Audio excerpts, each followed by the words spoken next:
दोस्तों नमस्कार, स्वागत है आप सभी का एक बार फिर से। चलिए जानते हैं मध्य प्रदेश की ताजा खबरों को। लेकिन उससे पहले अगर आपने अभी तक इस चैनल को सब्सक्राइब नहीं किया तो सब्सक्राइब कर लें, जिससे कि आपको मध्य प्रदेश की ताजा खबर रोजाना मिलती रहे। सबसे पहली और बड़ी खबर, मेट्रो के 3 कोच वडोदरा से रवाना हो चुके हैं। 30 तक इंदौर आएंगे। अगले महीने होगा ट्रायल रन। प्रायोरिटी कॉरिडोर पर अगले माह होने वाले मेट्रो के ट्रायल रन को लेकर काम जोरों से चल रहा। वडोदरा से 3 कोच भी रवाना हो चुके हैं। संभवतः 30 अगस्त तक इंदौर पहुंच जाएंगे। सुपर कॉरिडोर पर गांधीनगर से टीसीएस तक करीब 5 किलोमीटर के हिस्से पर सितंबर में ट्रेन चलाई जानी है।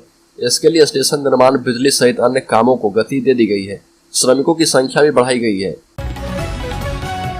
बड़ी खबर, भाजपा निकालेगी जन आशीर्वाद यात्रा। इंदौर संभाग की यात्रा खंडवा से होगी शुरू। भाजपा विधानसभा चुनाव का माहौल तैयार करने के लिए आगामी 2 या 3 सितंबर से जन आशीर्वाद यात्रा निकालेगी। पूरे प्रदेश की 230 विधानसभाओं को कवर करने के लिए 5 यात्राएं तय की गई है। इंदौर संभाग की यात्रा खंडवा से शुरू होगी, जो कि 42 विधानसभा क्षेत्रों से होकर इंदौर पहुंचेगी। यात्रा का समापन 25 सितंबर को भोपाल में प्रधानमंत्री नरेंद्र मोदी की मौजूदगी में होगा।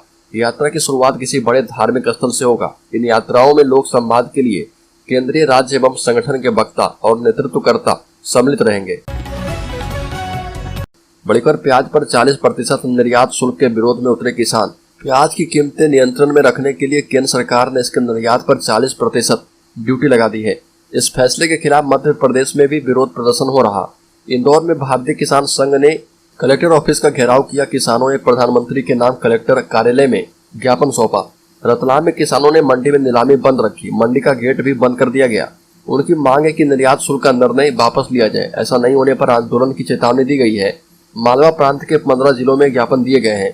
ज्ञापन देने लगभग 400 लोग पहुंचे थे और इनमें बड़ी संख्या में महिलाएं भी थी। बड़ी खबर, गृह विभाग ने जारी की जिलों की ग्रेडिंग। सीएम हेल्पलाइन की शिकायतों को निपटने में भोपाल पुलिस फिसल गई है। सीएम हेल्पलाइन में पहुंची शिकायतों के निपटारे में भोपाल पुलिस प्रदेश के एक ग्रुप के 26 जिलों में 25वें पायदान पर है। गृह विभाग ने प्रदेश के सभी 52 जिलों की ग्रेडिंग लिस्ट जारी कर दी है। संतुष्टि के साथ ही बंद की गई शिकायतों के वेटेज में भोपाल पुलिस को महज 46% अंक मिले हैं। इस ग्रेडिंग लिस्ट में जबलपुर को पहला स्थान मिला है और इसमें पहले भी भोपाल पुलिस केवल एक बार ही टॉप 3 में जगह बना पाई। बड़ी खबर, शिवराज सिंह चौहान ने कहा कि भाजपा के लिए गरीब भगवान है।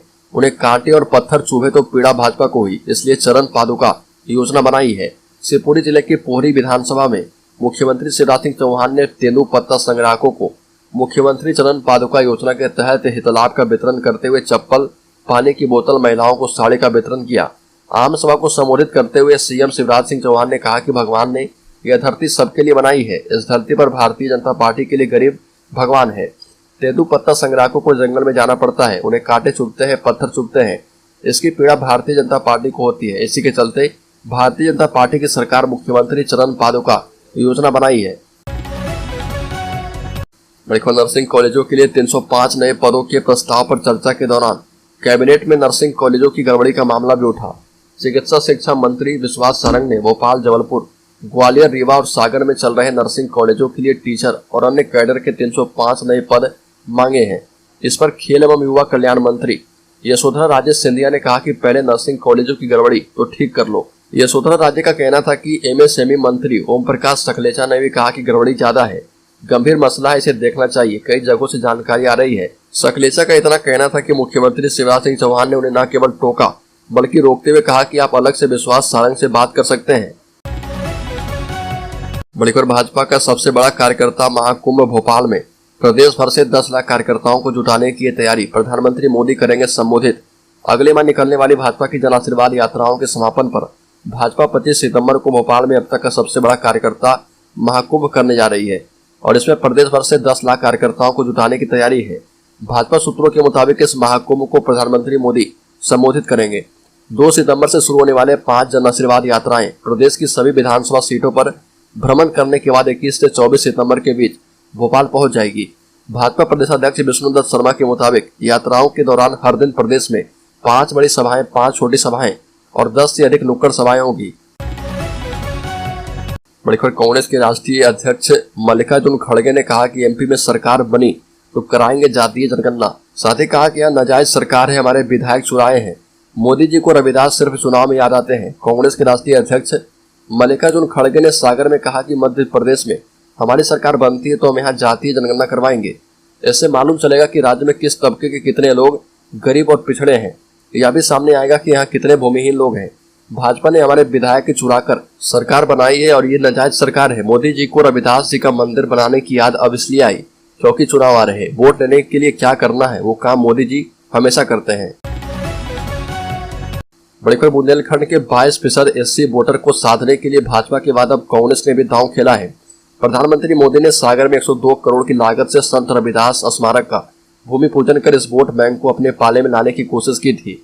इधर कांग्रेस के राष्ट्रीय अध्यक्ष मल्लिकार्जुन खड़गे ने कांग्रेस की सरकार बनने पर सागर में संत रविदास विश्वविद्यालय स्थापित करने की घोषणा करके अपनी जाति के लोगों का साथ मांगा है। यह फैसला राजनीतिक है, लेकिन यह सागर की एक बड़ी आवश्यकता भी है। दरअसल यहाँ राजकीय विश्वविद्यालय की मांग लंबे समय से चली आ रही है। डॉक्टर हरि सिंह गौर विश्वविद्यालय को केंद्रीय दर्जा मिलने के बाद बुंदेलखंड के छात्रों को प्रवेश मिलने में दिक्कतें आ रही है। भाजपा स्मारक तो कांग्रेस विश्वविद्यालय के रूप में संत रविदास के अनुयायियों को मान दे रही है, लेकिन चुनावी साल में यह सब सिर्फ वोट खींचने के लिए है। लंबे इंतजार के बाद आखिरकार शिवराज मंत्रिमंडल का विस्तार होने जा रहा। इसमें रीवा से विधायक राजेंद्र शुक्ला और बालाघाट से विधायक एवं पिछड़ा वर्ग आयोग के अध्यक्ष गौरीशंकर बिसेन का नाम प्रमुखता से है। रिक्त पदों के हिसाब से 4 मंत्री बनाए जाने हैं। मुख्यमंत्री शिवराज सिंह चौहान ने देर शाम राज्यपाल मंगूभाई पटेल से मुलाकात करके ये चर्चा की है। सूत्रों की माने तो 1-2 दिन में मंत्रियों की शपथ होगी। भाजपा इस विस्तार के जरिए विधानसभा चुनाव से पहले जातिगत समीकरण के साथ नाराजगी और क्षेत्रीय संतुलन साधने की कोशिश कर रही है। बड़ी खबर, मध्य प्रदेश आतंकवाद निरोधक दस्ता ने जबलपुर से नक्सली दंपति को गिरफ्तार किया है।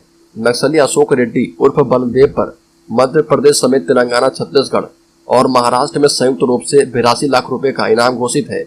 इसके खिलाफ 60 से ज्यादा मामले दर्ज हैं। दंपति के कब्जे से पिस्टल, कारतूस, माओवादी साहित्य और 3 लाख रुपए नगद मिले हैं। वो दोनों प्रतिबंधित माओवादी संगठन सीपीआई के सक्रिय सदस्य हैं। बड़ी खबर, मामा चाचा के बाद एमपी में दादा की एंट्री। कांग्रेस बोली अब तो जनता को चाहिए दादा।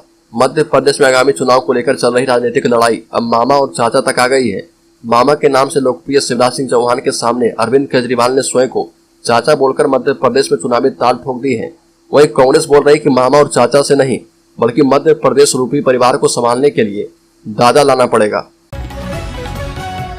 बड़ी खबर, मध्य प्रदेश में पटवारियों का मामला थमने का नाम नहीं ले रहा। इस साल विधानसभा चुनाव भी ऐसे में पटवारियों की हड़ताल पर जाना चुनाव में असर दिखा सकता है। बता दें कि मध्य प्रदेश में एक बार फिर से हजारों पटवारी हड़ताल पर जाने वाले हैं। मध्य प्रदेश के पटवारी 3 दिन सामूहिक हड़ताल पर जाएंगे। भोपाल में 26 अगस्त को अपनी मांगों को लेकर अटल पथ से मुख्यमंत्री निवास तक रैली निकालेंगे। प्रदेश के पटवारी वेतनमान को लेकर लंबे समय से शिवराज सरकार से नाराज चल रहे। उनका कहना है कि उनको 1998 को निर्धारित वेतनमान ही 2023 में दिया जा रहा। बीते 25 सालों से उनके वेतनमान में कोई वृद्धि नहीं की गई है।